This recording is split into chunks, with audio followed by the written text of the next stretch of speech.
नमस्कार, मैं हूं आपके साथ प्रदीप आजाद। दोस्तों, आज की जो भागम भाग वाली जो जिंदगी है वाकई कई बार थका देती है।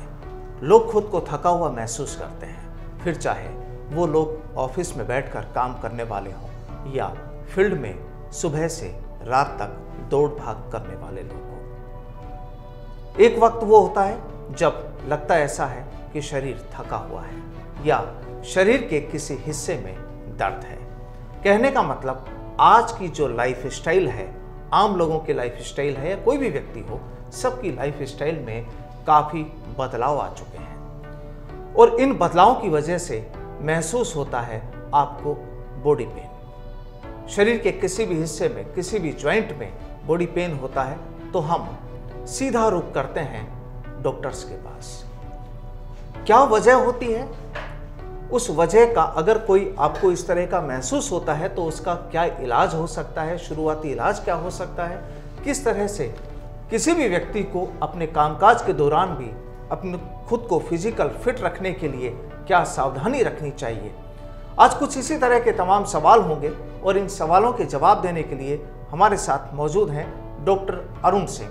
आप वरिष्ठ हड्डी रोग विशेषज्ञ हैं, लंबा अनुभव है और इनके तजुर्बे से आज हम जानेंगे कि अगर आप खुद को थका हुआ या दर्द से घिरा हुआ पाते हैं तो क्या करना चाहिए। सबसे पहले डॉक्टर अरुण सिंह साहब, आपका बहुत बहुत स्वागत है।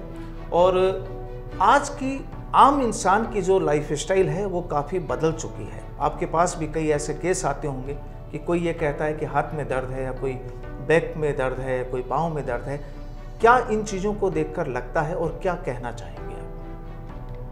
जी आज़ाद साहब, आपने बिल्कुल ठीक कहा। लाइफस्टाइल एक हज़ार्ड बन गया है और जैसे जैसे हम देख रहे हैं कि वर्क पैटर्न्स और जितने भी वर्क एटमॉस्फेयर है हेक्टिक हो गया है।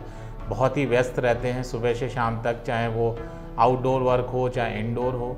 और स्पेशली अभी पिछले 1.5 साल में जो कोरोना टाइम रहा, वहाँ पे लोग बहुत कन्फाइंड हो गए अपने घरों में, वर्क फ्रॉम होम चल रहा था। तो ये समस्याएं जितनी पहले नहीं होती थी उतनी और भी ज़्यादा सामने आई हैं और ये पॉस्चर रिलेटेड समस्याओं में आता है जो कि हमारी लाइफस्टाइल से बहुत ज़्यादा संबंधित है। तो पॉस्चर में कौन कौन सी एक्सरसाइज हमें करनी चाहिए जिससे हमारा पॉस्चर करेक्शन हो, हमारी ये जो दर्द है, हमारी जो तकलीफ़ है वो कम हो पाए। और इसका सबसे बड़ा इम्पैक्ट जो साइंटिफिक डेटा ये कहता है कि ये पॉस्चर रिलेटेड और जो हमारी लाइफस्टाइल प्रॉब्लम्स है ये हमारे वर्क को अफेक्ट करती है, यानी हमारी परफॉर्मेंस को अफेक्ट करती है, हमारे प्रोफेशन को अफेक्ट करती है, हमारे बिजनेस को अफेक्ट करती है जी।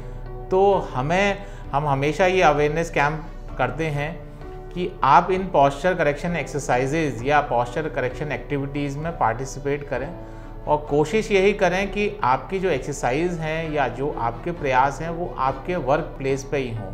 उसके लिए आपको कोई समय ना निकालना पड़े, कोई अलग से इक्विपमेंट्स या सामान की ज़रूरत ना पड़े।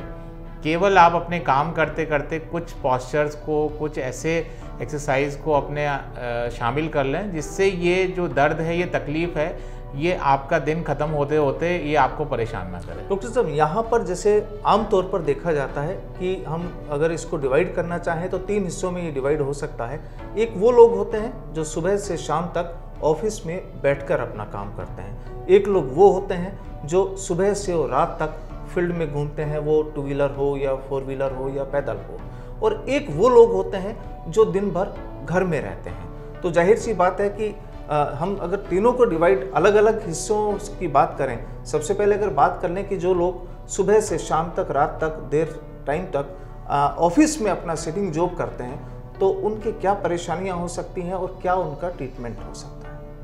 देखिए, बहुत ही कॉमन सी समस्या जो घर पे काम करने वाले लोग हैं जो वर्क फ्रॉम होम कर रहे हैं, चाहे वो आईटी प्रोफेशनल हैं, चाहे मीडिया से जुड़े हुए हैं, उनको सबसे पहले ये समझना है कि उनका जो सिटिंग एरिया है वो किस तरह का है, उनकी जो चेयर हाइट है वो प्रॉपर है कि नहीं है, उनकी जो डेस्क हाइट है वो प्रॉपर है कि नहीं है, उनका जो सिस्टम या लैपटॉप है उससे उनका डिस्टेंस किस तरह है, उनके जो हाथों की पोजीशन है वो प्रॉपर है कि नहीं है।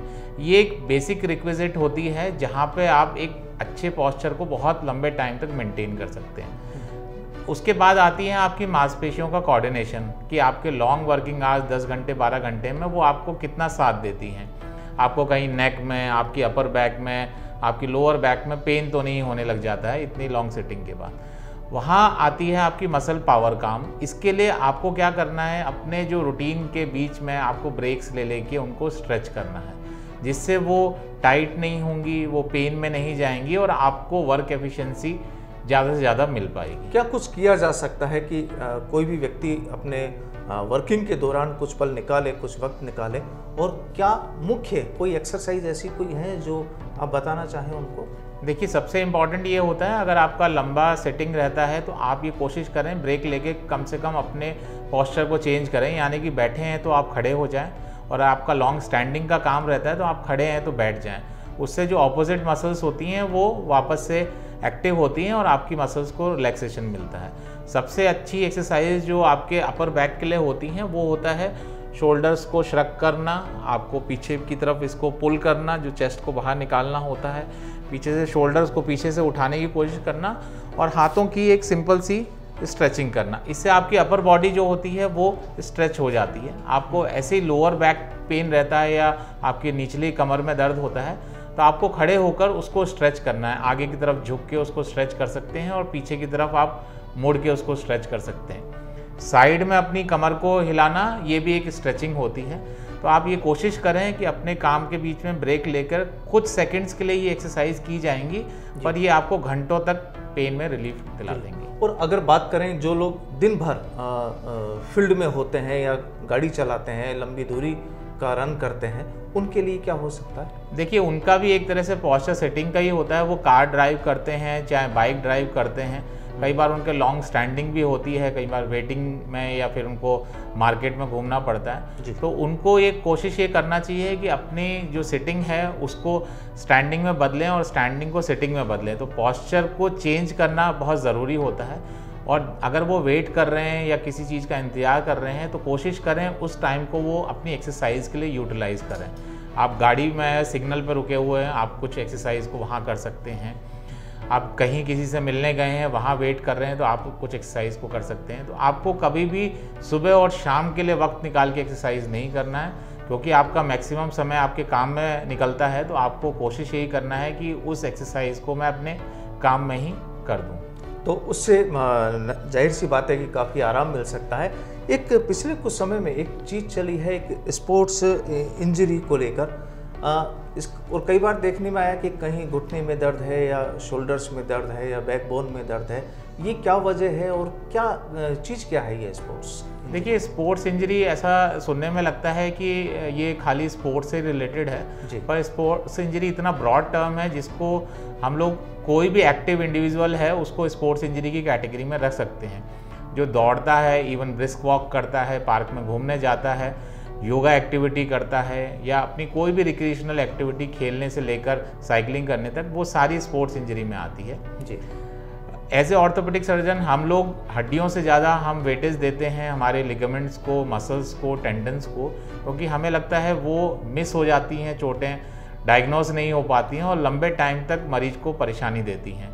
तो ऐसी कोई भी इंजरी या ऐसा कोई भी दर्द जो आपकी हाई डिमांड एक्टिविटी, जो कि आपकी बाहर की आउटडोर एक्टिविटी है, उसको अफेक्ट कर रहा है, तो आप एक स्पेशलिस्ट कंसल्टेंट जो कि स्पोर्ट्स इंजरी में डील करते हैं उनसे राय ले सकते हैं। ये केवल स्पोर्ट्स से रिलेटेड खिलाड़ियों के लिए नहीं है, ये हर इंडिविजुअल के लिए है, चाहे वो किसी भी एज ग्रुप का होता है। यानी इसमें कोई आयु सीमा भी नहीं है, कोई उम्र का तकाजा भी नहीं है कि ऐसा भी नहीं होगा कि 15-16 साल या 20 साल के किसी यूथ के लिए हो, या किसी भी 60 साल के किसी भी बुजुर्ग के साथ भी ये चीज़ें हो सकती हैं।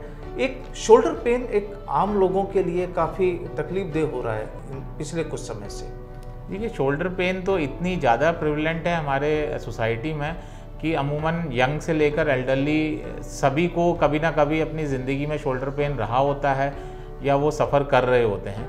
तो शोल्डर पेन के बहुत सारे कारण होते हैं। ज़्यादातर हमारे जो शोल्डर पेन के कारण माने जाते हैं कि फ्रोजन शोल्डर हो गया या कंधा जाम हो गया, पर कंधे के अंदर 2-3 वजह मुख्यतः होती हैं। कंधे की मांसपेशियों का सूज जाना जो शोल्डर पेन का कारण बनता है, और स्टिफ शोल्डर, फ्रोजन शोल्डर एक अलग कैटेगरी है जिसके अंदर कंधा चलता नहीं है, घूमता नहीं है और उसकी वजह से वो पेन होता है।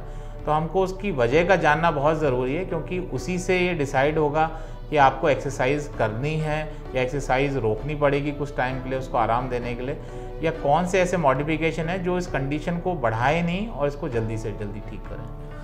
तो बिल्कुल जो भागदौड़ वाली जो ज़िंदगी है, उस ज़िंदगी के उस दौर में कई इन चीज़ों की तकलीफ़ों का सामना भी करना पड़ता है। कुछ जो इस तरह की चाहे वो शोल्डर पेन की बात हो, स्पोर्ट्स इंजरी की बात हो, या बदलती जो लाइफ स्टाइल के दौरान जो हमें शारीरिक रूप से जो परेशानियां हैं, आप किसी भी विशेषज्ञ से उन तमाम चीज़ों की सलाह ले सकते हैं। और ख़ास तौर से एक्सरसाइज करना जहां ज़रूरी होता है, कई बार वहां पर डॉक्टर्स उन एक्सरसाइज को बंद भी करते हैं, कुछ वक्त के लिए रोकते भी हैं। तो कहीं भी कभी भी अगर ऐसा कुछ लगे तो जाहिर सी बात है कि अपनी डेली रूटीन के साथ साथ अपनी फिजिकल फिटनेस को भी ध्यान देना बेहद ज़रूरी है। आज के लिए फ़िलहाल इतना ही, और डॉक्टर साहब आपका बहुत बहुत शुक्रिया हमारे साथ जुड़ने के लिए। नमस्कार।